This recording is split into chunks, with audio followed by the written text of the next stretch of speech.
Gives us a nice segue to the next topic. So SATs and ACTs, God help us all. Yeah, I know. I know in a prior conversation that me and Miss Moody were having, we were talking about, you were saying you didn't necessarily have to study for the SAT or ACT.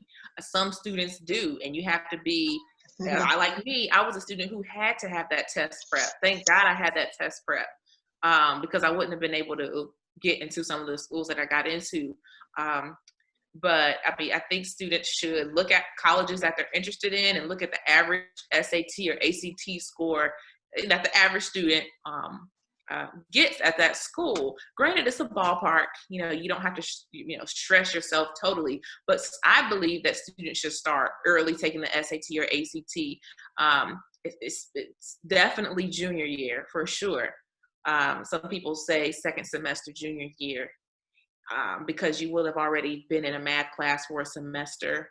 And I keep emphasizing math because that's something that, of course, it builds on each other, as you all know. So you don't want to necessarily take the SAT too early because there are some things you might not have learned yet. So that's what I would suggest is definitely all juniors take the SAT or ACT. I know in North Carolina, it's mandatory anyway.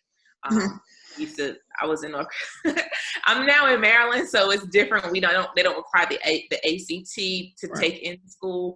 I think we do the SAT, but I know in North Carolina it's the ACT. So either or still, thankfully the juniors do have to take that anyway. But if you just happen to not be in North Carolina, that's for you.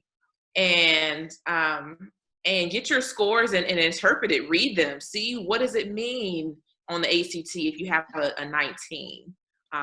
How can you improve? There's things like Khan Academy. I know you all offer test prep. And again, a SAT or ACT scores can also help you, get qualified more for scholarships. There are some schools that are test optional. We can talk about that a little bit later, but not every school you apply to probably won't be test optional per se. I know things are changing and we'll see, but as of now, there are still many colleges that require the SAT or ACT for entrance. What response would you give a parent or a student in that case if they ask you, before even testing, they never test before, what test they should take or what's the difference, or which one should they take or which one is more important? What type of questions we get? Oh yeah, I'm sure.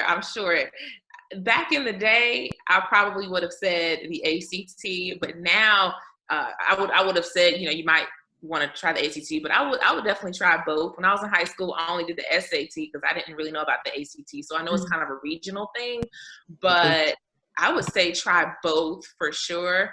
The SAT used to penalize you for answering incorrect answers. Now they don't penalize you.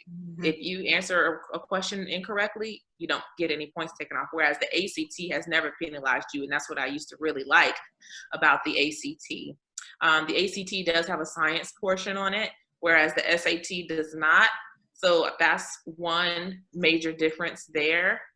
So I would say take both, especially if you're in a school in which you could take the ACT for free, especially if you can get a fee waiver, a SAT or ACT fee waiver. It's not costing you anything, and you are just comparing and contrasting just to see what your options are and to see which one you might do better on. That's a great point. And I would assume, and you can speak to this, that creating a test prep plan or a college prep plan would look different for, from person to person. But we try to always encourage students and parents actually have a concrete plan, like something that's actually a document, a Google Doc, a piece of paper, or whatever it is, to be able to track all that information. So it doesn't become just a guessing game, but you actually planned and prepared and you can have a checklist as you go through the process. Yes, if you fail to plan, you plan to fail. So please plan.